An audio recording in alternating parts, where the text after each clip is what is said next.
Pada hari ini kita akan melaksanakan sebuah aksi nyata yang dikolaborasikan, yaitu oleh Ibu Rika Zainarti SPD, kemudian Ibu Eva Lestari SPD, dan Ibu Rabiatun SPD, yang diselenggarakan pada hari ini di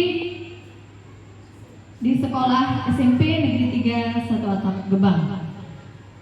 Selanjutnya kita masuk acara yang pertama, yaitu kata sambutan yang mewakili dari kepala sekolah. Kepada Ibu kami persilakan secara hormat.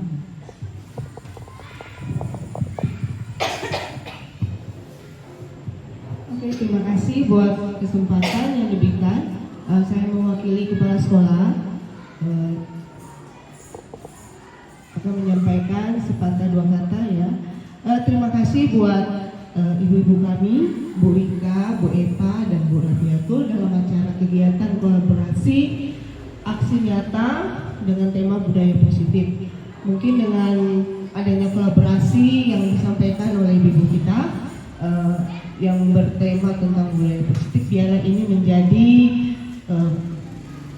inspirasi, menjadi pegangan bagi kita. Semoga aksi nyata yang disampaikan oleh guru-guru kita ini akan menjadi dan bisa berdampak bagi kita, khusus buat lingkungan kita dan kepada juga anak-anak didik kita. Mungkin dengan budaya positif ini bisa membawa anak-anak kita lebih baik lagi ke depan. Jadi aksi nyata kolaborasi antara ibu kita ini saya buka siang ini. Sekian dan terima kasih. Saya persilakan kepada ibu-ibu narasumber untuk menyampaikan materinya masing-masing. Terima kasih. Kepada Ibu yang sudah mewakili kepala sekolah. Selanjutnya kita akan melihat aksi nyata yang akan dilaksanakan oleh ketiga narasumber kita, yaitu tentang atau bertemakan budaya positif. Untuk itu kami akan mempersilakan satu persatu narasumber untuk memberikan apa yang sudah diperoleh dan dipelajari dari budaya positif. Kepada Ibu Rika Zainarti kami persilakan. Assalamualaikum warahmatullahi wabarakatuh. Waalaikumsalam warahmatullahi wabarakatuh. Selamat siang. Terima kasih saya ucapkan kepada Bapak dan Ibu yang berkenan hadir pada hari ini untuk melihat dan menambah wawasan tentang budaya positif yang akan kami berikan, di mana pada hari ini kami berkolaborasi antara saya sendiri, Ibu Rika Zainarti, Ibu Eva, dan Ibu Rabiatun. Adapun judul kegiatan hari ini adalah diseminasi budaya positif di sekolah dan di kelas. Tujuan kegiatan kita hari ini adalah yang pertama, terwujudnya visi sekolah melalui penerapan budaya positif. Yang kedua, terbentuknya karakter disiplin yang kuat. Ketiga, menumbuhkan dan menguatkan karakter positif melalui pembiasaan yang positif. Yang keempat, terbentuknya keyakinan kelas sebagai landasan dalam memecahkan permasalahan yang ada di dalam kelas.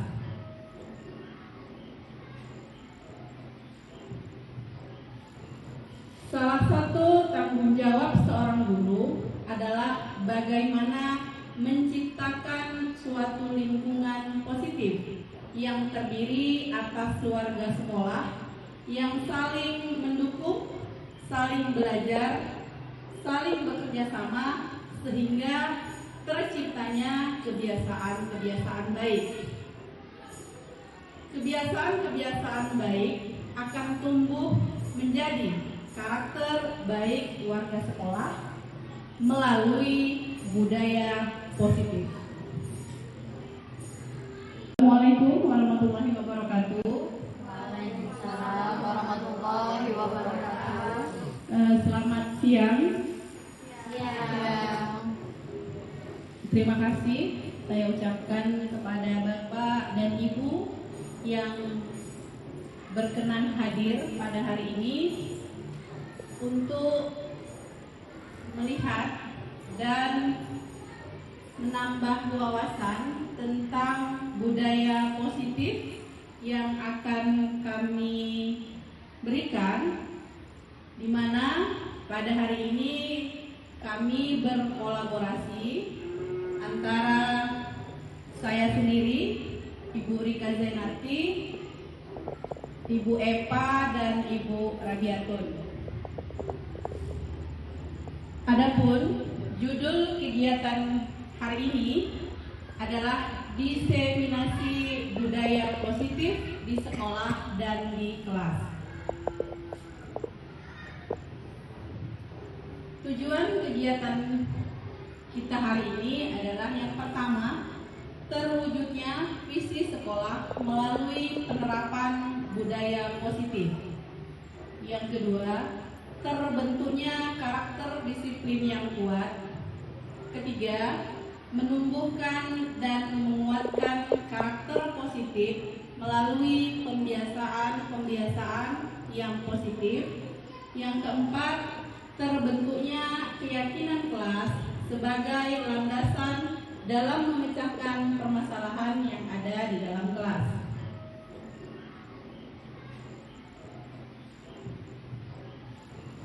Salah satu tanggung jawab seorang guru adalah bagaimana menciptakan suatu lingkungan positif yang terdiri atas keluarga sekolah yang saling mendukung, saling belajar, saling bekerja sama sehingga terciptanya kebiasaan-kebiasaan baik.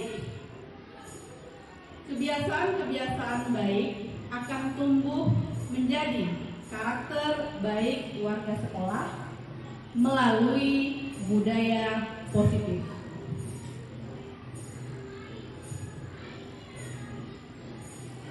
Budaya positif adalah sebuah nilai kebajikan yang menjadi keyakinan dan pada akhirnya menjadi karakter atau ciri khas dari sebuah komunitas atau lembaga.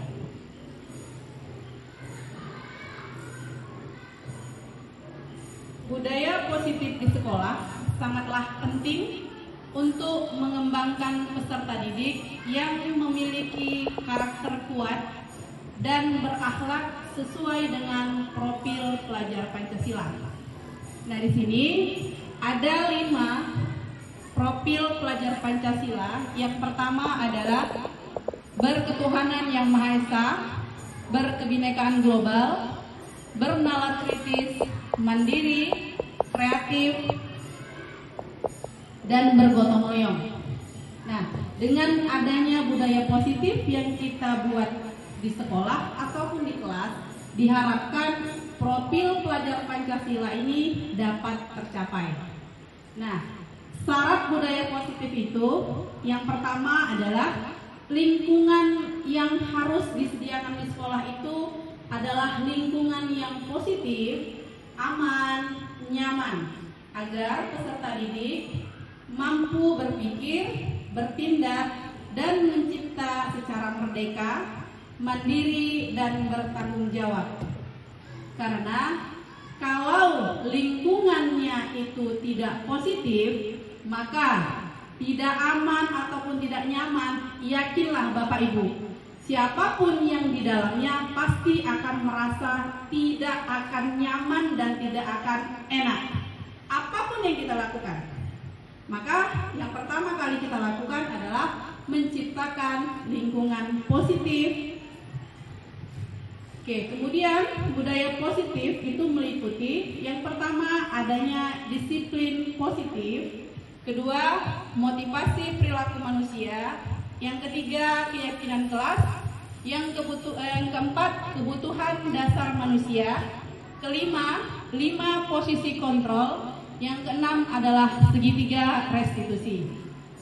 Di sini kami membagi yang pertama dan yang kedua itu tentang disiplin positif, motivasi perilaku manusia itu akan saya bawakan. Kemudian 3 dan 4 keyakinan kelas, kebutuhan dasar manusia akan dibawa oleh Ibu Eva. Keempat, kelima dan keenam 5 posisi kontrol dan segitiga restitusi akan dibawa oleh Ibu Radiatul. Baik. Nah, yang pertama, apa sih sebenarnya itu disiplin? Kemudian ada nggak hubungannya disiplin itu dengan hukuman? Nah, kira-kira dari Bapak dan Ibu ada nggak yang punya respon kira-kira apa sih sebenarnya yang di dalam benak kita selama ini tentang disiplin?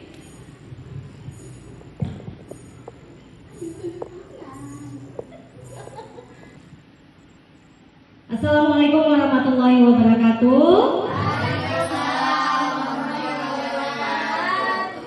Ya, kembali lagi dengan saya Bu Eva. Saya akan menjelaskan tentang keyakinan kelas. Ya, keyakinan kelas. Nah, selama ini saya yakin sekali Bapak Ibu sudah membuat kalau dulu namanya apa Bapak Ibu namanya? Peraturan kelas. Iya, benar sekali. Ada yang buat peraturan kelas. Apalagi selain peraturan kelas? Kesepakatan kelas. Nah, kenapa sekarang keyakinan kelas kok berubah terus ya? Sekarang kenapa kita buat jadi keyakinan kelas? Kira-kira menurut Bapak Ibu kenapa? Coba dulu kasih idenya, kenapa ya? Pendapatnya, kenapa? Coba dulu Pak Reza, kenapa ya? Ya, baik Bu. Jadi menurut saya mengapa diperlukan keyakinan kelas? Karena kita sebagai pendidik, jika kita sudah yakin, jika kita sudah benar-benar meyakinkan kelas itu dan segala sesuatu yang akan kita lakukan di dalam kelas akan terlaksana dengan mudah seperti itu. Nah, itu saya dari saya. Terima kasih. Nah, sekarang coba lagi saya mau dengar suara dari ibu-ibu. Coba Bu Listi lah. Kenapa mesti keyakinan kelas Bu Listi? Iya, kayaknya sama seperti Mbak Reza ya. Kalau keyakinan itu kayaknya kita lebih tergerak dan semangat dalam menjalankan apa aja sih keyakinan yang kita inginkan daripada peraturan. Kalau peraturan itu kan Bu, siswa itu sering bilang, Bu, peraturan itu bukan untuk dituruti, tapi untuk dilanggar. Jadi kalau dengan keyakinan, siswa itu mungkin lebih yakin, oh ini yang harus kita lakukan. Mungkin seperti itu. Iya, tepat sekali. Betul. Coba dulu. Ada lagi mungkin yang mau memberikan pendapatnya kenapa keyakinan? Cukup? Cukup. Oke. Coba kita lihat dulu yang ini. Ada apa ini ya? Loh, kok ada orang pakai helm ini? Sama orang pakai masker. Kenapa ini? Kenapa ya kita pakai helm dan kenapa kita pakai masker? Untuk apa? Menurut Bapak Ibu. Coba kenapa kita pakai helm dan pakai masker? Kalau menurut Bu Dwi kenapa? Untuk menjaga, kalau yang pertama memakai helm itu untuk menjaga keselamatan, yang kedua itu untuk menjaga kesehatan. Iya benar. Jadi sama-sama untuk melindungi. Iya. Tapi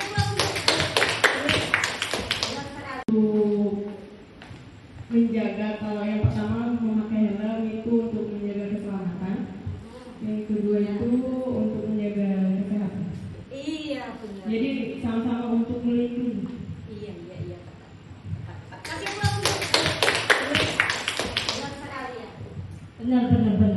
Nah, ini kalau saya tanya ya sama Bapak Ibu, ini sebenarnya keyakinan apa peraturan? Iya benar, peraturan ya Bu ya. Jadi kenapa dilaksanakan kalau peraturan?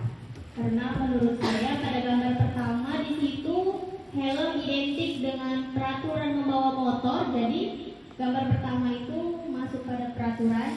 Dan yang kedua itu karena baru-baru ini kita ada wabah COVID yang mengharuskan kita dan mewajibkan kita memakai masker, maka kita mengikuti peraturan tersebut. Iya, benar sekali. Kalau menurut Bu Pina, ada nggak hubungan antara peraturan sama keyakinan? Pas pakai helm sama masker. Terima kasih Bu Eva. Menurut saya keyakinan dan peraturan itu sebenarnya memang ada. Dari awalnya mungkin kita menganggap itu aturan yang harus dipatuhi. Tapi dengan terlalu sering kita menggunakannya, menaatinya, lama-lama kita menjadi yakin bahwa dengan memakai helm itu ada keselamatan untuk melindungi kepala ketika kita berada di jalan sedang mengendarai kendaraan. Karena dari apa yang mungkin kita lihat di jalan, ketika orang terjatuh, itu kan memang kepala merupakan organ yang rentan. Nah, dengan awalnya jadi peraturan, akhirnya kebiasaan itu menjadi sebuah keyakinan. Begitu juga dengan menggunakan masker. Kalau dulu memang wajib ketika kita masuk di masa pandemi, tapi sekarang orang sudah banyak sadar akan tentang kesehatan. Nah, kesadaran inilah merupakan keyakinan. Tanpa disuruh pun, tanpa dibuat aturan pun, orang sudah sadar untuk memakai masker, untuk melindungi dirinya dan menjaga kesehatannya dari udara-udara yang memang sekarang sudah mulai tercemar. Ini itu yang bisa saya sampaikan. Terima kasih. Iya, kasih. Bagus sekali, benar. Nah, maka kita melaksanakan peraturan itu karena memang kita yakin ya kan. Makanya dirubahlah jadi keyakinan kelas yang peraturan kelas tadi, ya kan? Kalau kita berkata juga Pak Reja tadi, hal yang kita yakini akan lebih mudah kita laksanakan. Iya, betul sekali. Nah, gitu juga dengan siswa kita. Ini dia. Seorang akan lebih tergerak dan bersemangat untuk menjalankan keyakinannya daripada hanya sekedar mengikuti serangkaian peraturan tertulis tanpa makna. Ya kan? Begitu juga dengan murid. Mereka perlu mendengarkan dan memahami arti sesungguhnya tentang peraturan-peraturan yang diberikan. Nilai kebajikan apa di balik peraturan tersebut? Tujuan utamanya mereka jadi tertarik atau malah takut. Bukan takut sama kita gurunya, enggak. Takutnya itu kalau enggak dilaksanakan akan berdampak buruk untuk mereka gitu. Sadar, mereka yakin. Ya kan? Nah, next. Berikutnya. Oke, nah ini dia prosedur pembuatan keyakinan sekolah atau kelas. Ya, coba tolong dulu Pak Reja, tolong tempelkan ini dulu.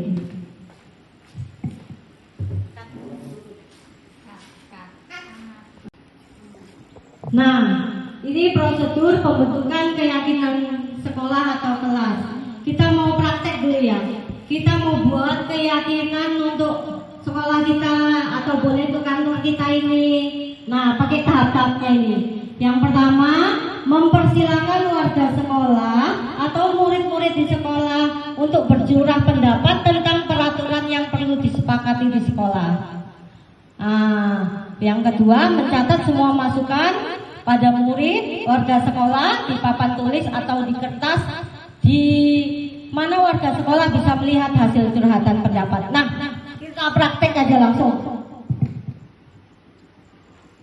Ya, saya bagi. Tolong dibantu dulu.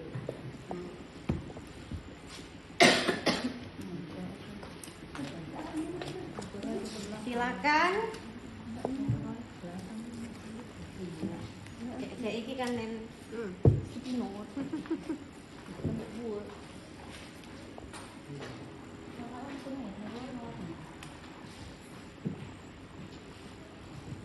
Nah, silakan Bapak Ibu buat kira-kira keyakinan apa yang ada di dalam diri Bapak Ibu yang bisa membuat sekolah kita ini lebih baik lagi. Nah, coba apa? Ditulis, nanti setelah ditulis langsung boleh ditempel.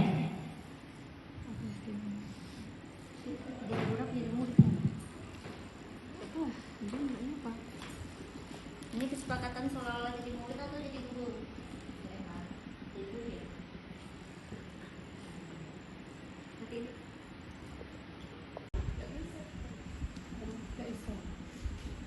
Oke, Bapak Ibu, silakan. Kalau sudah siap boleh ditempel di depan. Nanti biar kita periksa.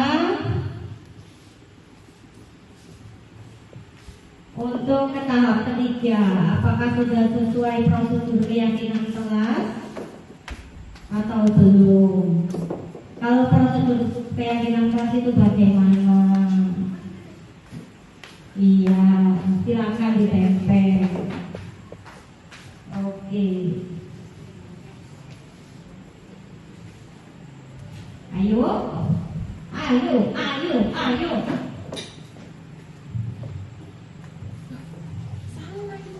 Wes, tidak apa-apa kalau sama.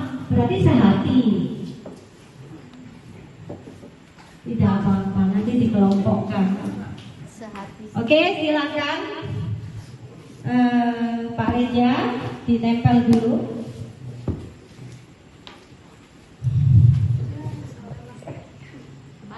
Tidak apa-apa. Nekat aja ke bawah nanti baca juga. Iya, nanti bisa dibaca. Wes, tidak apa-apa, nanti bisa dibaca pas balik. Nah, sudah ditempel semua ya. Oke, kita masuk tahap ketiga yaitu apa kata tahap ketiga? Susunlah keyakinan kelas sesuai dengan prosedur keyakinan kelas. Jadilah kalimat negatif jadi kalimat positif. Saya mau minta tolong dulu ke Bu Lia. Tolong bacakan ada nggak kalimat negatifnya? Iya, tuh baca aja. Silakan. Yang pertama di sini mengerjakan PR. Ya, terus baca Ibu mengerjakan PR itu kalimat positif. Nah, bukan kalimat negatif kan? Mengerjakan PR. Iya. Mengerjakan PR. Kira-kira mengerjakan PR gimana itu? Positif ya. Lanjut, Bu.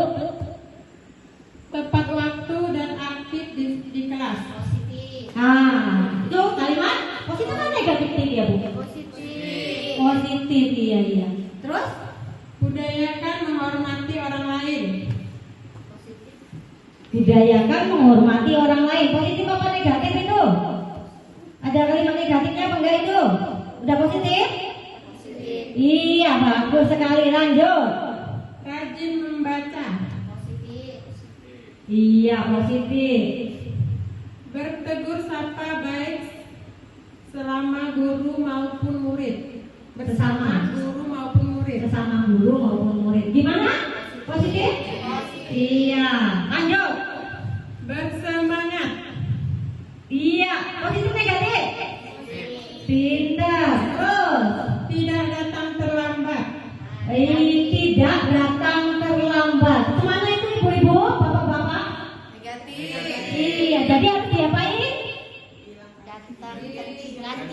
Diganti jadi apa? Datang tepat waktu. Iya, benar, datanglah tepat waktu. Ada yang bersedia menuliskan datanglah tepat waktu terus ditempelkan? Coba dulu Bu Listi, cepat. Tolong dulu Bu Listi. Mana di sini? Ini Bu. Nah, tempel ya Bu. Nah, kita udah sampai tahap ketiga ya. Udah sampai tahap keempat pun sudah kita tinjau ya. Udah sampai tahap keempat pun sudah kita tinjau ya. Nah, nanti dijelas gitu sama anak. Terima kasih Bu Lia. Nah, kita udah sampai tahap keempat, sudah kita tinjau mana kalimat positif dan negatifnya. Setelah itu kan sudah sepakat semua, udah yakin semuanya. Setelah itu dibuat jadi, saya semalam buat juga ini sama anak-anak. Ini ya, kami buat seperti ini, dan ini anak 72 yang membuatnya. Setelah itu diperindah lagi seperti ini. Menurut Bapak Ibu, apalagi ini yang kurang? Udah pas, udah cantik.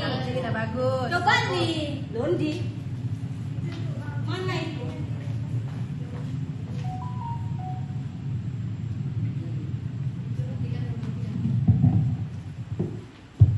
Oke, coba Ibu lihat ini ya. Terus Ibu lihat itu prosedurnya. Apa lagi yang kurang? Udah cocok, udah pas. Nggak ada yang Menurut Bapak Ibu apa yang kurang? Menurut Bu Listi udah pas. Yo. Coba ya, Bu Listi udah pas nih.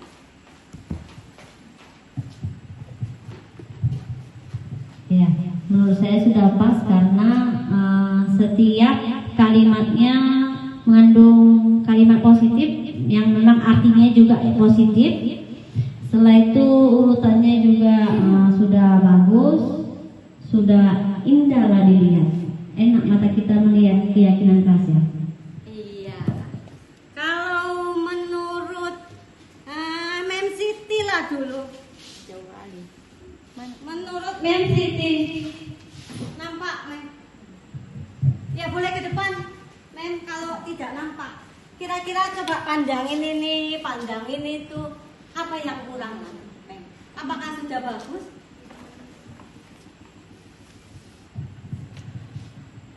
Menurut saya dari prosedur poin-poin yang udah 1, 2, 3, 4, 5, ada 5 poin yang udah dipaparkan di depan, yang masih kurang berdasarkan dengan model yang Ibu sampaikan di depan. Itu kayaknya poin kelima, belum ada tanda tangannya.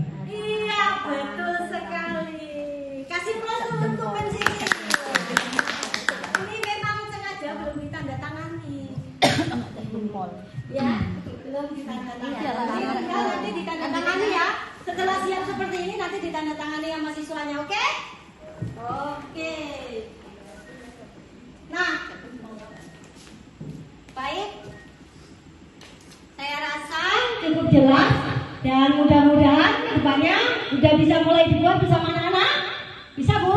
Pak? Bisa. Alhamdulillah. Saya kemarin juga ini membuat. Nah ini dia, tonton sebentar. Nah ini kan, saya membuat keyakinan kelas di sekolah ya, di kelas 9. Oke, next. Nah, kita sekarang masuk ke kebutuhan dasar manusia dan dunia berkualitas. Ada 5 kebutuhan dasar manusia. Yang pertama, kebutuhan bertahan hidup. 2, kebutuhan cinta dan kasih sayang. Kebutuhan bertahan hidup, kira-kira apa aja itu ya Bu? Pak, termasuk apa aja? Coba Bu Rika. Kebutuhan bertahan hidup itu termasuk apa aja Bu? Makan, minum, untuk bertahan hidup. Iya. Keturunan atau apa itu termasuk bertahan hidup enggak? Memperbanyak keturunan, ya. Oh iya, ya.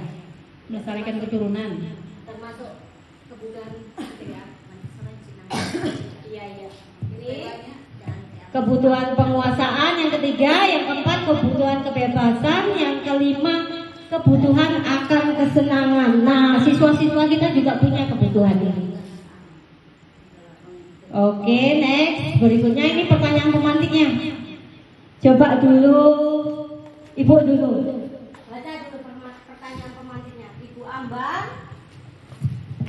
Ibu Ambar, guru wali kelas 2A di SD Pelita Hati, sedang bingung menghadapi ulas salah satu murid di kelasnya, Doni. Beberapa anak di kelas 2A telah datang padanya dan mengeluhkan Doni yang seringkali meminta bekal. Makan siang mereka dengan seringkali meminta bekal makan siang mereka dengan paksa. Jika Anda menghadapi situasi seperti Ibu Ambar, apa yang akan Anda lakukan? Menurut Anda, kira-kira apa alasan Doni melakukan hal itu? Nah, coba pikirkan Bapak Ibu. Kira-kira alasan Doni melakukan hal itu kalau dilihat dari 5 kebutuhan dasar tadi. Kebutuhan itu yang mana? Kebutuhan yang Oh ya, kita balikkan lagi ya. Nah, masuk mana dia? Doni tadi. Kelima bisa, kesenangan, kebutuhan akan kesenangan bisa. Yang pertama juga Yang bisa. pertama Bisa bisa. pertama juga bisa. Iya, untuk bertahan hidup ya, karena dia lapar mungkin. Lapar, biar kawannya bawa bekal. Kesenangan juga bisa iseng. Iseng ya, bisa juga, bisa. Nomor 3 juga bisa. Sok berpuasa ya. Bos. Ya, sok jadi bos ya. Ya. Tapi kalau kebebasan mungkin nggak? Kebebasan enggak lah. Iya, nggak mungkin ya, nggak ya. Oke, itu tadi jawaban Bapak Ibu ya. Next. Nah, ini ada kebutuhan Anda terkait dengan kebutuhan dasar. Jadi terima atau disayang terpenuhi dengan saya mau dulu Bu Radiatul. Coba. Isi titik-titik ini coba Bu. Ibu. Ya, kebutuhan Anda terkait dengan kebutuhan dasar diterima, disayang, terpenuhi dengan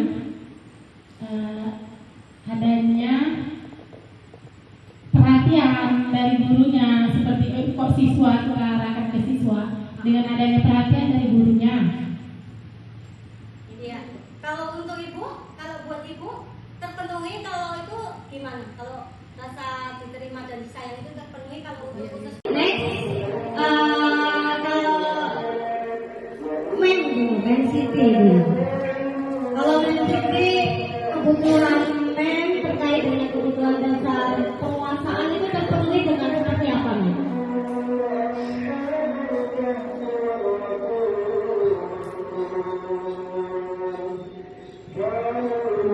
Kebutuhan terkait dengan kebutuhan dasar bisa atau penguasaan atau pengakuan terpenuhi dengan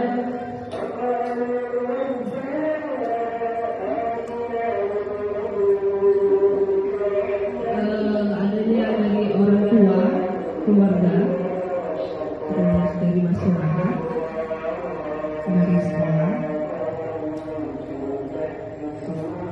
Saya Iya, terima kasih banyak. Oke, yang berikutnya, yang ketiga. Yang ketiga saya mau Bu Pina lah. Bu Pina, kalau yang berikutnya kebutuhan apa itu ya? Senang. Warga terkait dengan kebutuhan dasar senang terpenuhi dengan Apa? Bu Pina itu biasanya senang kalau saya senyum apa tanggapan gitu. terpenuhi dengan tercapai segala keinginan. Nah, itu senang saja. Senang ya. Iya. Benar. Oke, terima kasih Bu Pina. Coba untuk berikutnya Ibu dulu. Kebutuhan untuk bebas terpenuhi itu dengan apa? Silakan Ibu. Ya, sudah. Kebutuhan dengan dasar bebas terpenuhi dengan bisa liburan. Wah, iya, betul. Sepakat ini. Ya, terima kasih ya Bu Rit. Oke, next.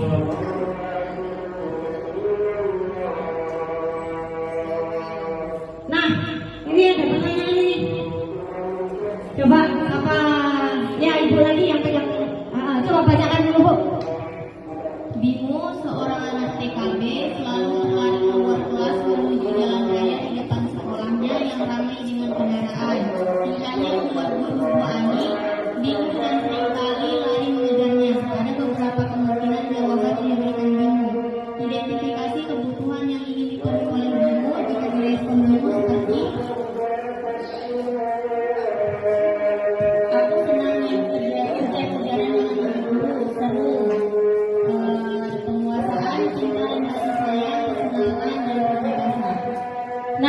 Iya, di sini ibu coba pilih. Aku senang main kejar-kejaran dengan ibu guru, seru. Nah, si Bimo tadi memenuhi apa? Ayo, kesenangan. Ayo, coba berdiri dulu. Ayo, kalau coba pilih. Ayo sini ibu-ibu. Sini dulu ya. Sini, nanti pilih yang mana jawabannya. Nah, ya silakan ibu-ibu maju semua. Ya, Ibu Rika, Ibu Lia, tolong maju. Kira-kira si Bimo sudah memenuhi yang mana? Memenuhi yang mana? Yang mana? Tuh, orang itu. Nah, aku senang main kejar-kejaran dengan ibu guru, seru. Katanya kan? Kira-kira si Bimo itu sedang memenuhi yang mana? Kesenangan, yang ini? Jadi kok pegangnya semua? Kebebasan. Oh, kalau ibu? Penguasaan. Kalau ibu? Cinta dan... Yuk kita lihat jawabannya. Teng teng teng. Lundi.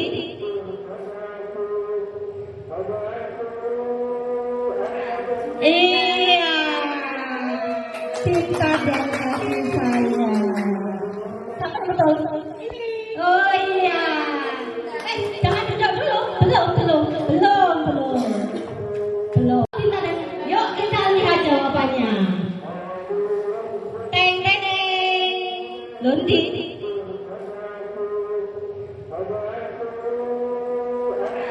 Iya.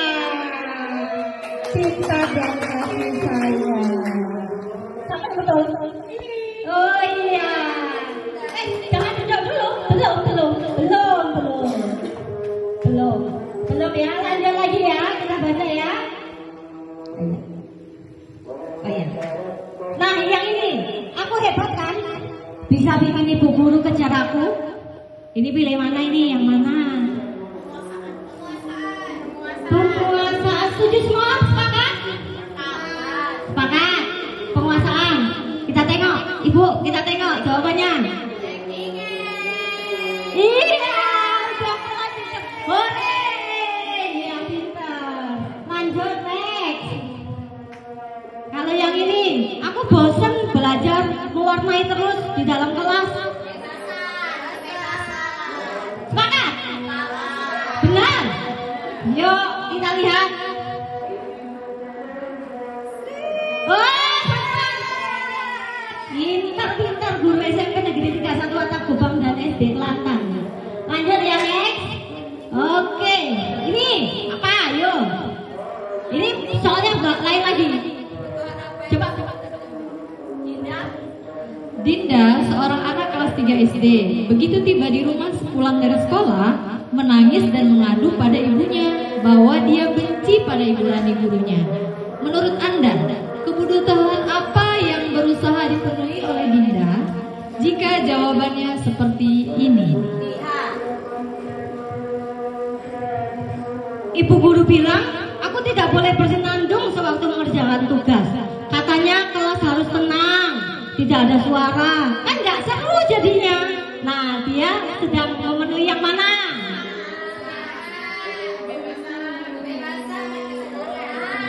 Yang mana? Satu aja, kok banyak-banyak?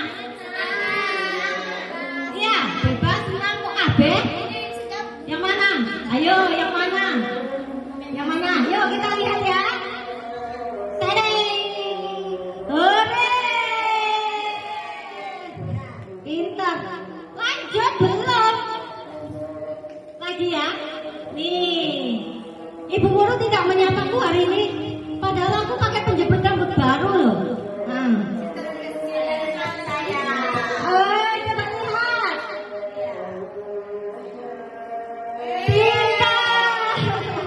Pintar banget. Lanjut. Nih, aku sebel. Gambarku tidak rapi, malah ibu guru nunjukin ke teman-temanku di depan kelas. Nah, ini apa?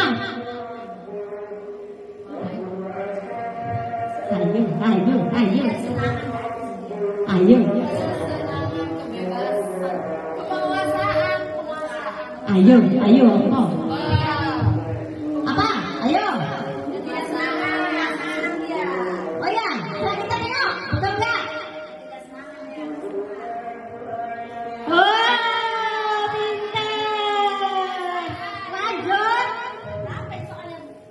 banyak ini. Aku bosan. Masa belajarnya cuma gitu-gitu aja. Dengerin ibu guru aja. Nah ini apa? Kita tengok, lihat ya. Wah, pintar. Lanjut. Tahun ini Dimas genap berusia 17 tahun. Ia senang sekali ketika ayahnya mulai mengajarkan cara nyetir mobil. Setiap gurunya. Menurut Anda, kebutuhan apa yang berusaha dipenuhi oleh Dinda jika jawabannya seperti ini? Ibu guru bilang, aku tidak boleh bersenandung sewaktu mengerjakan tugas.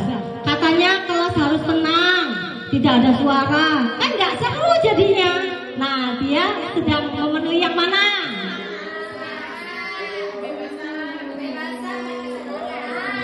Yang mana? Satu aja kok banyak.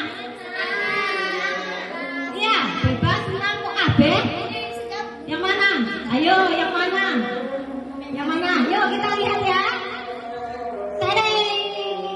Hore. Pintar. Lanjut belum? Lagi ya. Nih. Ibu guru tidak menyapaku hari ini. Padahal aku pakai penjepit rambut baru loh. Nah. Coba lihat.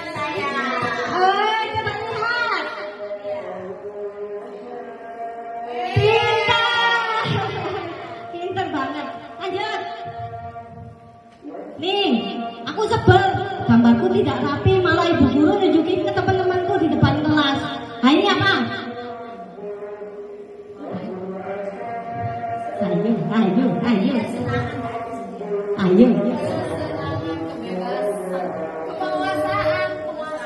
Ayo. Apa? Ayo. Oh ya, coba kita tengok, betul nggak? Oh, pintar. Lanjut. Oh, banyak ini. Aku bosan. Masa belajarnya cuma gitu-gitu aja. Dengerin ibu guru aja. Nah, ini apa? Kita tengok, lihat ya. Wah, pintar. Lanjut. Tahun ini Dimas genap berusia 17 tahun. Ia senang sekali ketika ayahnya mulai mengajarkan cara nyetir mobil. Setiap akhir pekan ia berlatih menyetir. Ia terlihat senang sekali berlatih sampai akhirnya ia bisa menyetir mobil dengan baik dan lancar. Ketika ibunya bertanya pada Dimas apa yang membuat dia ingin bisa menyetir mobil, ketika jawaban Dimas adalah seperti ini, kebutuhan apa yang ingin dia penuhi? Lihat, kalau Dimas jawabnya gini, menyetir mobil itu seru. Ayo apa? Yakin? Iya, kita tengok. Pintar. Lanjut. Biar bisa jalan-jalan naik mobil sama teman-temanku. Berarti yang mana?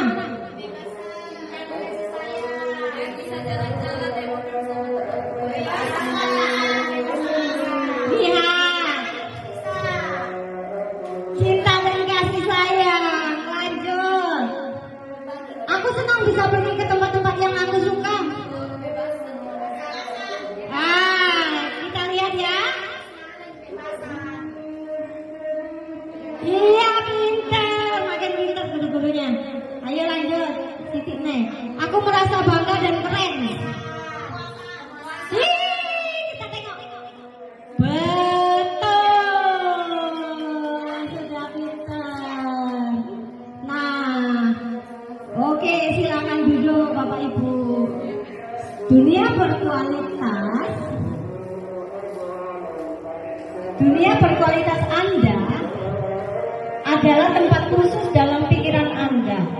Tempat Anda menyimpan gambaran representasi dari semua yang Anda inginkan. Bisa berisi orang-orang, hal-hal dan apa saja yang terbaik dalam hidup Anda dan membuat Anda merasa bahagia dan terpenuhi kebutuhan dasar Anda. Itu dunia yang berkualitas.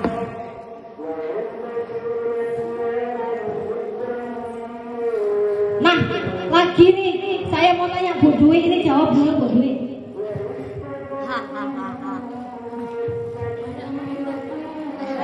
Siapa orang-orang yang paling penting dalam hidup Anda? Yang paling penting yaitu keluarga satu. Yang kedua, nilai-nilai kebajikan apa yang terpenting dalam hidup Anda? Nilai-nilai yang ada di dalam masyarakat yang mana bisa kita jalani. Yang selanjutnya yaitu kalau Anda menjadi orang yang ideal, karakter atau sifat apa yang Anda paling inginkan pada diri Anda, yaitu sifat menghargai orang lain. Yang selanjutnya, apa pencapaian Anda yang Anda sangat banggakan, yaitu dapat menjadi seorang pendidik. Yang selanjutnya yaitu apa pekerjaan ideal bagi Anda, yaitu guru. Yang selanjutnya, ceritakan bagaimana perjalanan hidup Anda di mana Anda merasa itulah titik puncak hidup Anda, yaitu dapat menjalankan capaian untuk menggapai sebuah pekerjaan yang diinginkan atau cita-cita yang diinginkan dari dulu, yaitu menjadi seorang guru. Yang selanjutnya, yang terakhir, apa yang paling bermakna dalam hidup Anda, yaitu memiliki pengalaman yang tidak dapat dilupakan sekaligus dapat menjadi pelajaran dalam hidup dan dapat diberikan oleh orang-orang di sekitar.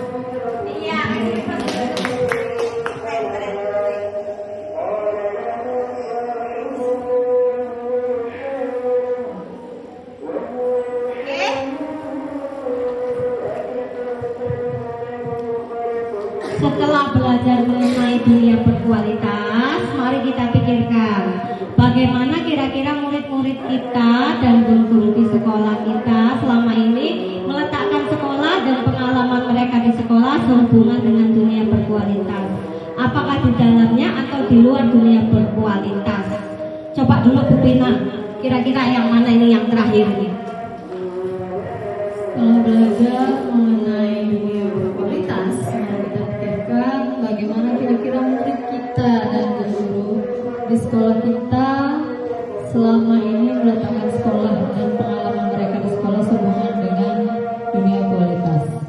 Kalau berhubungan dengan dunia yang berkualitas, dari segi yang dasar yang ada pada diri anak-anak, yaitu sudah menerapkan rasa tanggung jawab, ya, sudah menerapkan rasa tanggung jawab kepada diri anak-anak, mulai tahap yang paling dasar, mulai misalnya mengangkut sampah, mereka sudah mulai ada kesadaran. Apakah di dalam atau di luar dunia berkualitas? Kalau masih yang ada di luar mungkin masih banyak yang harus perlu diperbaiki, dan memang ini menjadi tugas kita guru untuk mulai menerapkan prinsip-prinsip yang tadi, yang mana memang menganggap mana itu yang berbentuk memang kesenangan, kebutuhan, kepenguasaan itu memang harus dipilah. Nah, selama ini kita masih menjadi satu, menganggap itu penguasaan, ternyata itu adalah sebuah kebebasan. Nah, ini yang harus kita spesifikkan lagi dan memang harus kita bentuk lagi. Ini itu saja yang bisa saya sampaikan. Terima kasih.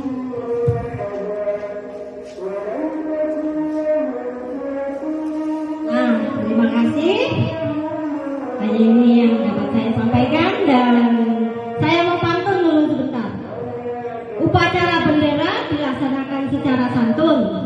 Acara selanjutnya saya serahkan ke Bu Radiatur. Assalamualaikum warahmatullahi wabarakatuh.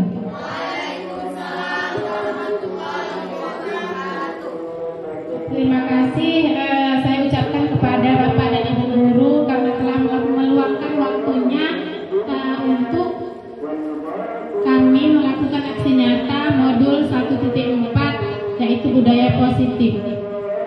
Saya akan memaparkan. Sebelumnya mohon maaf saya bukan berarti saya mengajari ikan berenang.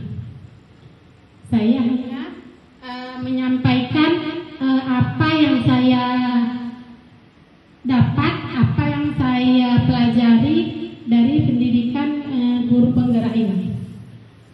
Yang kelima yaitu budaya positif di kelas, yaitu 5 posisi kontrol. Menurut Dian dosen, terdapat 5 posisi kontrol yang dapat diterapkan seorang guru. Ke-5 posisi kontrol tersebut adalah sebagai berikut. Yang pertama, penghukum. Yang kedua, pembuat rasa bersalah. Yang ketiga, teman.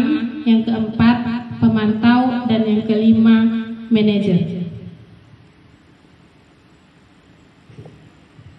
Penghukum bisa menggunakan hukuman fisik maupun verbal. Yang kedua, pembuat merasa bersalah. Guru akan bersuara lebih lembut. Saya sedikit bercerita tentang penghukum. Nomor 1 dulu, penghukum. Di mana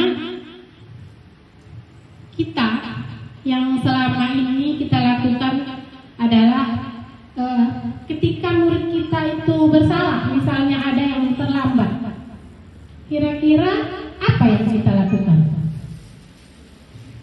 Kira-kira apa yang kita lakukan? Hukum. Ya, hukum ya, Bu. Iya. Seperti itu kan, kita panggil dia dengan nada keras.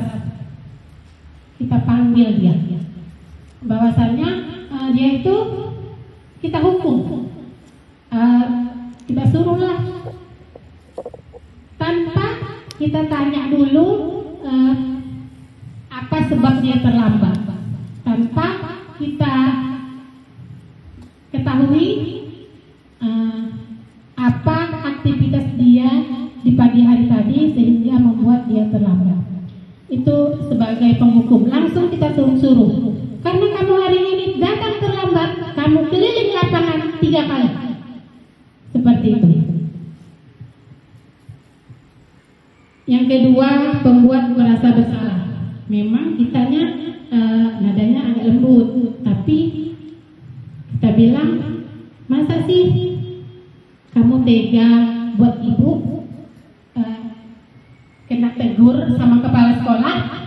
Masa sih kamu tega mengecewakan ibu?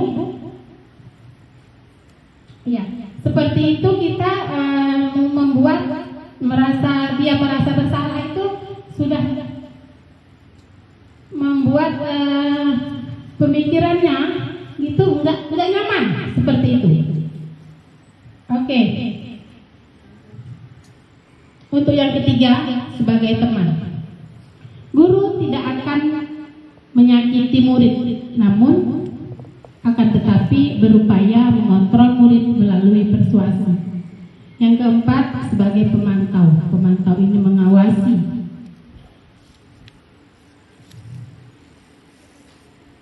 Dan yang kelima, posisi sebagai manajer.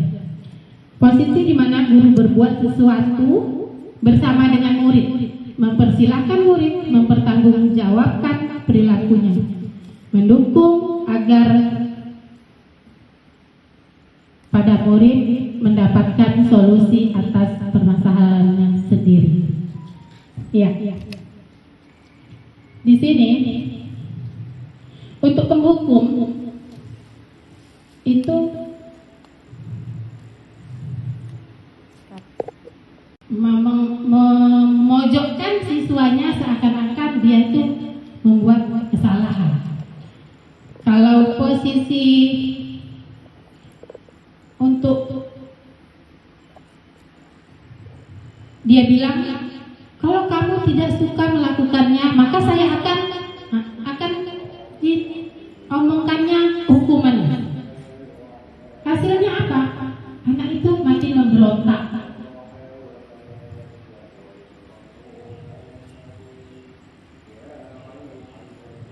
azan.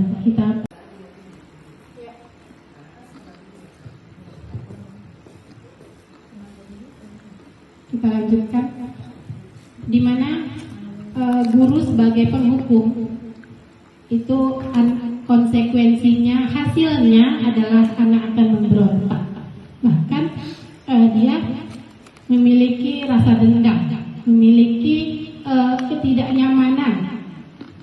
Mungkin dia marah, bisa saja dia duduk di bangkunya, dia akan mencoret-coret bukunya, rasa kesalnya. Bahkan ada yang lebih parah lagi, bisa saja waktu dia di parkiran karena dia gondok, dia marah sama gurunya, bisa saja itu kendaraan gurunya digoreskan atau dikempesin. Seperti itu hasilnya. Jadi kalau membuat rasa bersalah itu dia menunjukkan kekecewaan yang mendalam. Kamu sudah mengecewakan ibu, seperti itu kan? Jadi dia mempunyai beban mental gitu, sehingga membuat murid kita tadi tidak nyaman. Yang ketiga yaitu sebagai teman. Teman ini lakukan untuk bapak ya, lakukan untuk ibu ya, seperti itu. Kamu harus bisa lakukan untuk ibu. Dia seperti sahabat, seperti dengan teman dengan muridnya. Tetapi ini akan membuat murid itu lebih manja sama kita, lebih tidak mandiri, lebih tergantung sama kita. Waktu kita tidak masuk, dihadapkan dengan guru yang lain, bisa saja guru yang lain tadi kewalahan. Karena apa? Karena sudah terbiasa dia ini bergantung sama kita. Dia dianggapnya guru yang lain itu tidak masuk ke dia, seperti itulah. Yang ketiga, pemantau.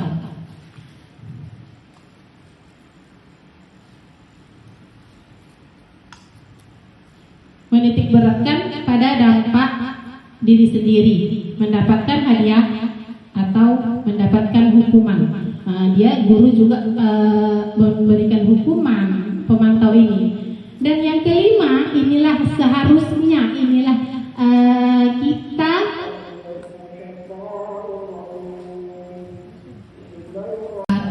kita panggil dia. Apa sebab dia terlambat seperti itu?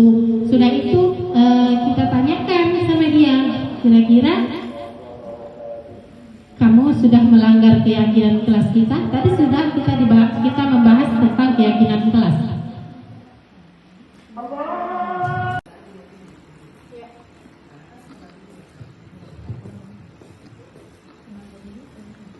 Kita lanjutkan, di mana guru sebagai penghukum itu konsekuensinya, hasilnya adalah anak akan memberontak, bahkan dia memiliki rasa dendam, memiliki ketidaknyamanan. Mungkin dia marah, bisa saja dia duduk di bangkunya, dia akan mencoret-coret bukunya, rasa kesalnya. Bahkan ada yang lebih parah lagi, bisa saja waktu dia di parkiran karena dia gondok, dia marah sama gurunya, bisa saja itu kendaraan gurunya digoreskan atau dikempesin. Seperti itu hasilnya. Jadi kalau membuat rasa bersalah itu dia menunjukkan kekecewaan yang mendalam. Kamu sudah mengecewakan ibu, seperti itu kan? Jadi dia mempunyai beban mental gitu, sehingga membuat murid kita tadi tidak nyaman. Yang ketiga yaitu sebagai teman. Teman ini lakukan untuk bapak ya, lakukan untuk ibu ya, seperti itu. Kamu harus bisa lakukan untuk ibu. Dia seperti sahabat, seperti dengan teman dengan muridnya. Tetapi lebih manja sama kita, lebih tidak mandiri, lebih tergantung sama kita. Waktu kita tidak masuk, dihadapkan dengan guru yang lain, bisa saja guru yang lain tadi kewalahan. Karena apa? Karena sudah terbiasa dia ini bergantung sama kita. Dia dianggapnya guru yang lain itu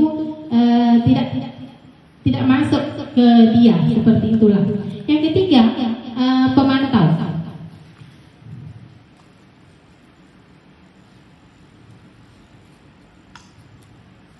Menitik beratkan pada dampak diri sendiri, mendapatkan hadiah atau mendapatkan hukuman.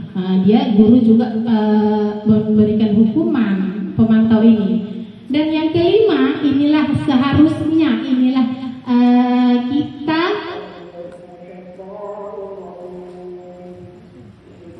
Bapak Ibu sekalian, ada yang masih mau ditanyakan?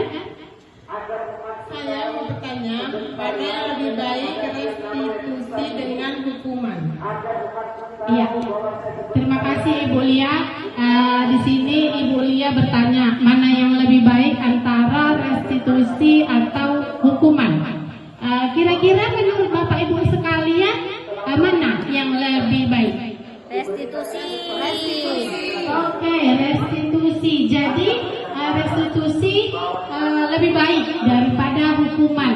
Berarti karena sudah sepakat semua restitusi itu lebih baik daripada hukuman, berarti kita ini akan berangkat ke restitusi. Jadi tidak ada lagi kita yang menghukum murid. Setujukah itu? Setuju. Oke. Jadi nggak janji kalau hukuman itu dapat menertibkan suasana, dapat menertibkan itu siswa. Itu hanya paksaan. Nah, jadi dengan adanya restitusi, itu akan berdampak yang baik bagi siswa, bagi kelas kita, juga itu akan menjadi dorongan dari dalam murid itu sendiri, karena dia yang telah bilang, oh salah saya ini Bu, oh saya tadi terlambat, saya bangun tadi malam, saya begadang, terlalu banyak main HP.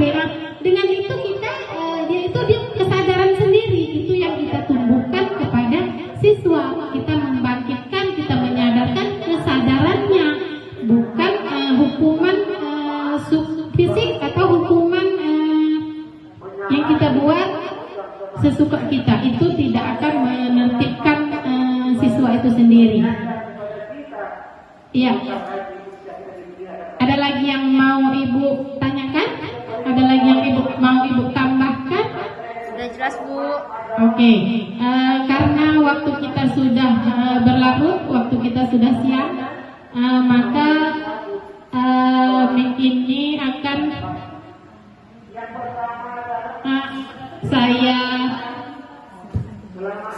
saya serahkan kepada moderator. Terima kasih. Assalamualaikum warahmatullahi wabarakatuh. Waalaikumsalam warahmatullahi. Ya, terima kasih kepada ketiga narasumber kita, mulai dari Rika Zanati, kemudian Ibu Eva Lestari, dan Ibu Rabiatullah. Apa yang telah disampaikan tadi kepada kita tentang apa itu budaya positif yang harus kita bangun dalam sekolah, mudah-mudahan menjadi inspirasi bagi kita semua dan dapat kita kembangkan di sekolah kita masing-masing. Demikianlah acara kita pada hari ini, yaitu aksi nyata yang dilaksanakan secara kolaborasi oleh ketiga narasumber kita. Pada tiga narasumber saya mengucapkan terima kasih, dan kepada para Bapak Ibu peserta aksi nyata pada hari ini saya juga mengucapkan banyak-banyak terima kasih. Semoga apa yang kita peroleh dapat kita terapkan dan menjadikan ilmu yang bermanfaat. Saya akhiri dengan wassalamualaikum warahmatullahi wabarakatuh. Waalaikumsalam warahmatullahi wabarakatuh. Selamat siang, kita beri plus buat kita semua. Terima kasih.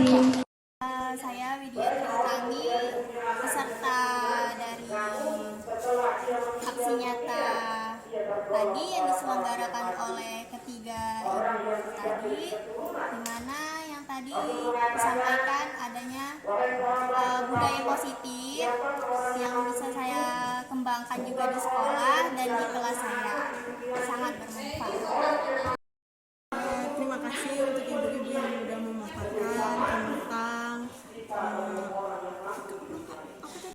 Assalamualaikum warahmatullahi wabarakatuh. Selamat pagi anak ibu semua.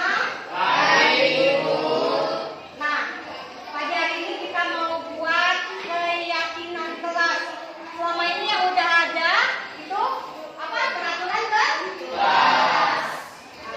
Dulu juga kita udah pernah buat apa, kesepakatan. Hari ini kita mau buat keyakinan kelas. Kenapa keyakinan kelas menurut kalian? Kok harus keyakinan kelas loh, Bu? Kan ada udah kita buat peraturan kelas. Kenapa? Siapa yang bisa tahu kenapa harus keyakinan kelas?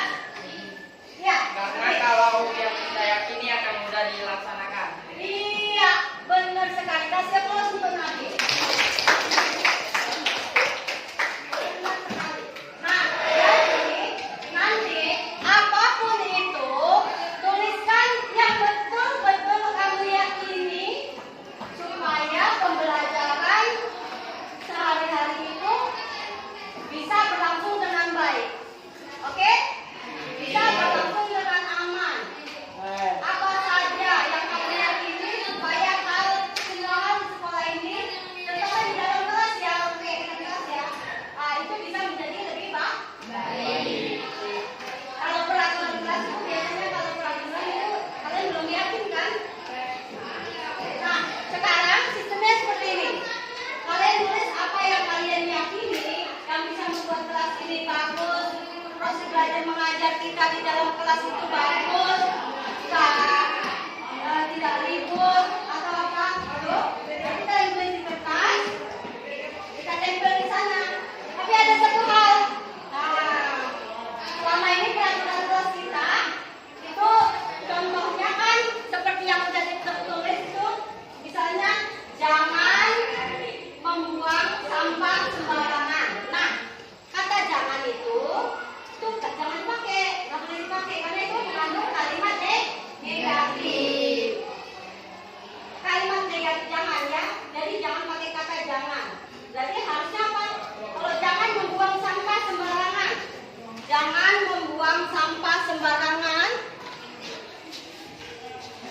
Ya, misalnya peraturan-peraturannya jangan membuang sampah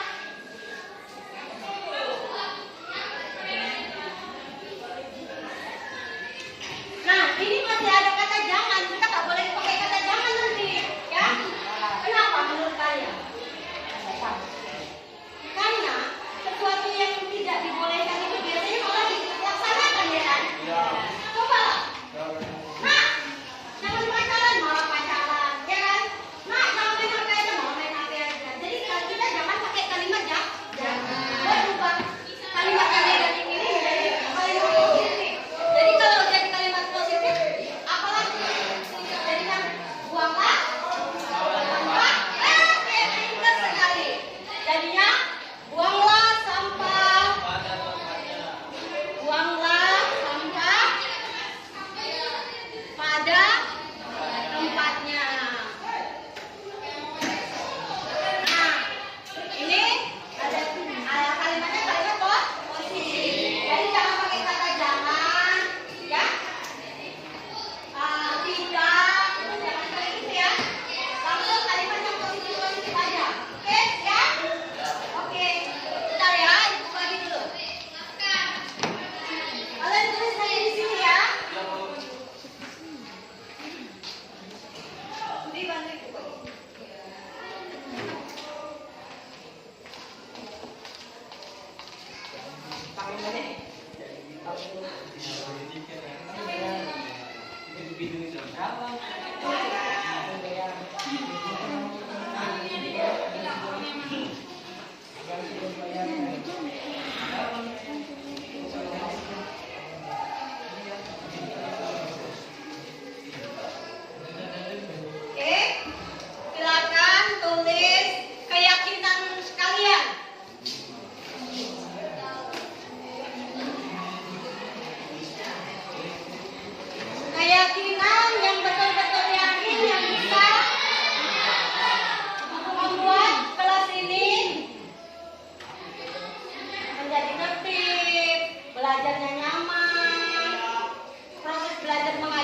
jadi lebih baik lagi.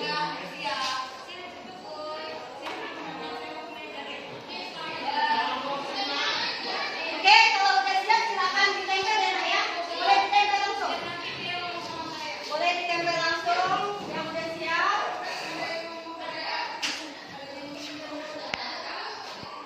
Ya, silakan ditempel, boleh di tempat.